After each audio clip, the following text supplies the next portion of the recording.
course of my career, when I worked at the Port of LA, I had to deal with being a home port. And my biggest challenge was the cruise lines wanted to come in, they wanted to be home ported there, they wanted us to build them $1 million terminals, but they only wanted to commit to bring the ships there 1 or 2 years at a time. I now have a home on Catalina Island, and now I've witnessed firsthand some of the challenges that a port of call port experiences from cruising. The community in Catalina was caught off guard by a doubling of their cruise ship calls without knowing about it, and how that had repercussions for the local government and for the cruise lines as well. In January, Catalina became the second place in the world where they put in a limit on cruise ships. Since 1989, ships from Carnival, Celebrity, Princess, all of the big lines have called on AVALON. And the pattern for the past several years is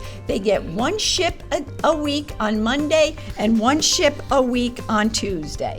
Nearly 1 million visitors per year actually travel to the island. Most of them you can see come on the daily ferry. AVALON is what we call a tender port. It doesn't have a big berth for the cruise ships to pull in, so the cruise ship sits right off the harbor there, and the people load into small boats called tenders and they go back and forth. There's a lot of research done on economic benefits of tourism. It's only more recently that research has shifted to the economic impacts, residential perceptions of being a tourist destination. Local residents have learned to avoid the downtown area when cruise ships are in.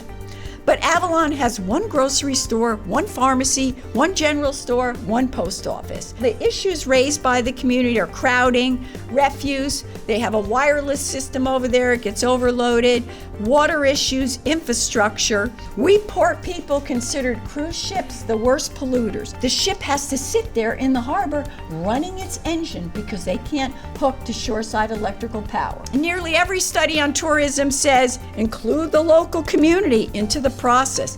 This did not happen here at all, and the community was up in arms. The lack of a written policy was key in raising fear among the residents. They had all these rumors going around. They didn't know because there was no guidance for them. But the city council asked for ideas from the community on what they should do in terms of developing a policy. So that was a real positive. On January 21st, they adopted a policy, 3 ships a week.